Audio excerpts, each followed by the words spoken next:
Buen día, el día de hoy veremos uno de los elementos de la exploración física, la auscultación. Esto lo realizaremos con un estetoscopio para escuchar ruidos cardíacos y pulmonares. Primero lo colocaremos con las olivas orientadas hacia adelante de nuestro pabellón auditivo. Colocaremos el diafragma firmemente para que nos permita escuchar los sonidos cardíacos de alta frecuencia.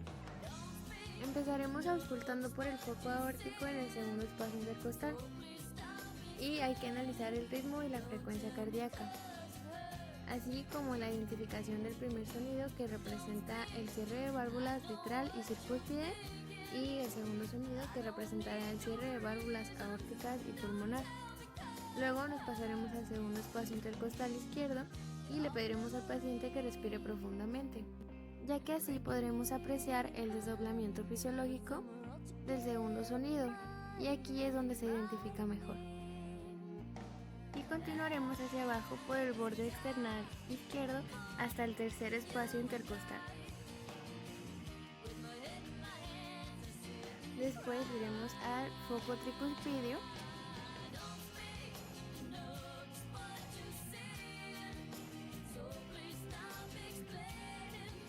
y por último al quinto espacio al nivel de la línea medio clavicular.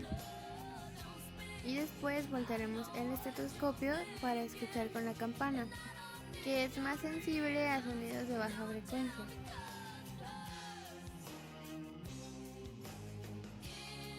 Aquí empezaremos por el vértice y auscultaremos con la campana el foco mitral y después el tricuspidio.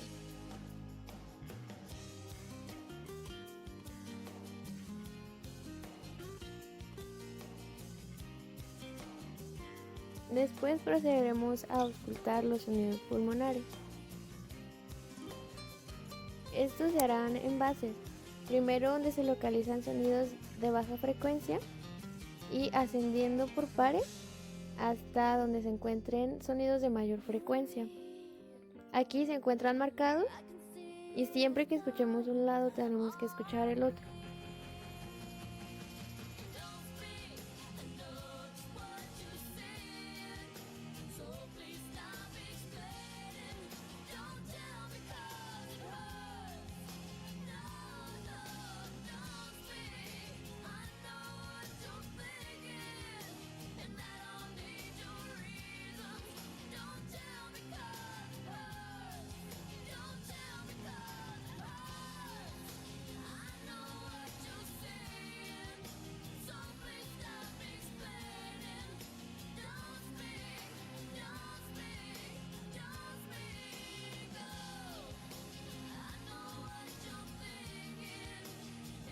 Después procederemos a auscultar en la espalda, de igual forma desde sonidos de baja frecuencia ascendiendo hacia arriba para auscultar sonidos con mayor frecuencia.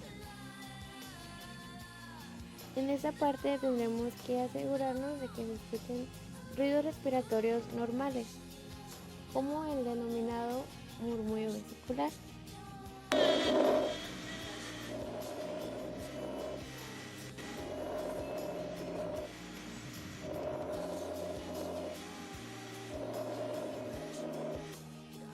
Y los anormales se agrupan en 4 tipos fundamentales, que serían el exterior, que es audible a nivel traqueal y que es una obstrucción aérea a este nivel.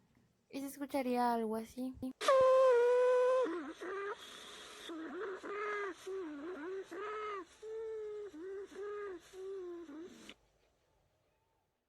Y están los roncos de semejanza a los ronquidos y que se deben a obstrucción de grandes vías aéreas como los bronquios. Y se escucharían algo así.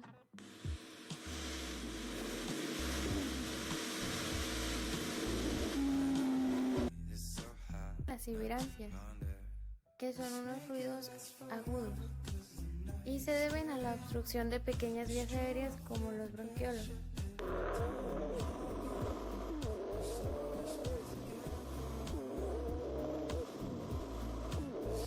Y por último, los crepitantes, que serían sonidos chasqueantes o burbujeantes y que se deben a una ocupación alveolar por sustancias líquidas.